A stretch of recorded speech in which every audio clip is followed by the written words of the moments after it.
Serial पति ब्रह्मचारी के आने वाले अपकमिंग ट्रैक में होने वाला है अब हाई वोल्टेज ड्रामा, क्योंकि जहां पर एक तरफ ईशा इतनी ज्यादा गुस्से में भर चुकी है कि उसने अपने आंखों में भगवान का सिंदूर घुसा लिया है। उसने अपनी आंखों से सिंदूर को मल लिया है ताकि उसकी आंखें इतनी ज्यादा इरिटेटेड हो जाए और वह अपने आप को इतनी ज्यादा सजा दे रही है कि उसके पापा गुलाब सिंह ने ब्या नाम की इतनी घटिया लड़की से शादी क्यों कर ली। और अब गुस्से में जब वह बाहर निकलती है और उसकी आंखों में सिंदूर लगा होता है तो उसको कुछ दिखता ही नहीं है। उस वजह से वह पत्थर से टकराती है और गिर जाती है, जिससे उसके सर पर लग जाती है चोट। सूरज पीछे पीछे आ रहा होता है और सूरज हैरान हो जाता है जब हमारी जो ईशा है वह गिर जाती है। अब सूरज इस असमंजस में होता है कि वह ईशा को आखिरकार उठाए तो उठाए कैसे, अकेला सूरज है। अब ब्रह्मचर्य की वजह से वह ईशा को हाथ तो लगा नहीं सकता। अब उसे यहाँ पर एक दुकान दिखती है, यानी ठेला दिखता है। उसके ऊपर एक परछत्त दिखती है। वह उस परछत्ती को हटा के उसके सहारे से हमारी ईशा को उठाता है। उसमें रोल करके ईशा को उठाकर घर लेकर आता है और वहां पर डॉक्टर को बुला के ईशा का इलाज करवाता है। फाइनली ईशा ठीक होती हुई नजर आती है। लेकिन दूसरे दिन से अब ईशा की बहुत सारी केयर करता हुआ नजर आने वाला है सूरज और सूरज का परिवार। वहीं पर अब सूरज माफी मांगने वाला है भगवान से और ईशा से और कहने वाला है कि अगर वह ईशा की बात मान लेता तो दुल्हन का पता पड़ जाता और वहीं पर ब्याह और गुलाब की शादी वह रोक सकते थे।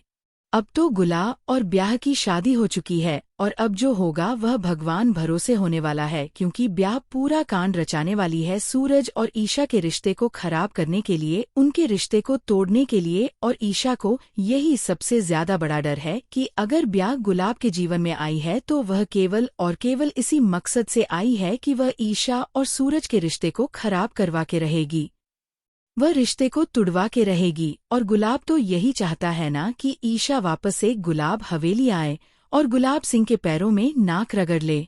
लेकिन दोस्तों, ऐसा कुछ नहीं होने वाला है।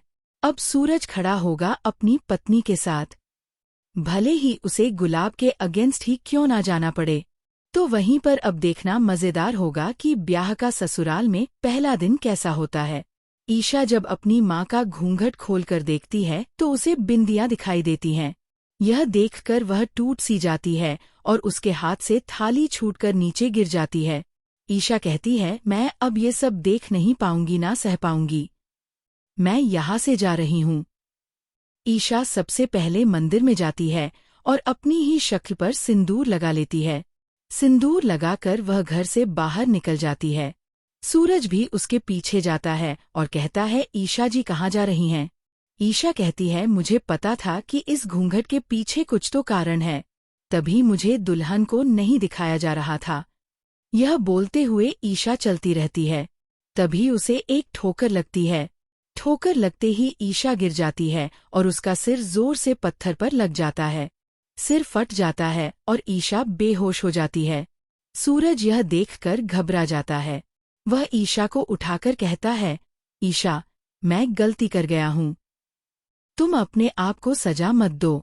घबराहट में सूरज तुरंत डॉक्टर को फोन करता है और कहता है, मेरे घर जल्दी पहुंचिए, 10 मिनट के अंदर आ जाइए। डॉक्टर समय से पहले ही पहुंच जाता है। घरवाले घबरा जाते हैं कि डॉक्टर अचानक क्यों आ गया। डॉक्टर बताता है कि सूरज ने सख्त आवाज में कहा था कि 10 मिनट में घर पर पहुंचना ही होगा। सूरज ईशा को गोद में उठाकर अपने घर ले आता है। सभी ईशा को देखकर परेशान हो जाते हैं कि उसे क्या हुआ।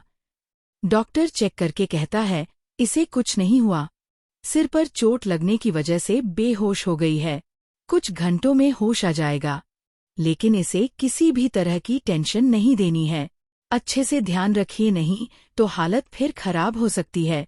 इसके बाद सूरज अपने बापूजी के घर जाता है। तभी बंदिया कहती है, आज से तुम मेरे बॉडीगार्ड बनोगे।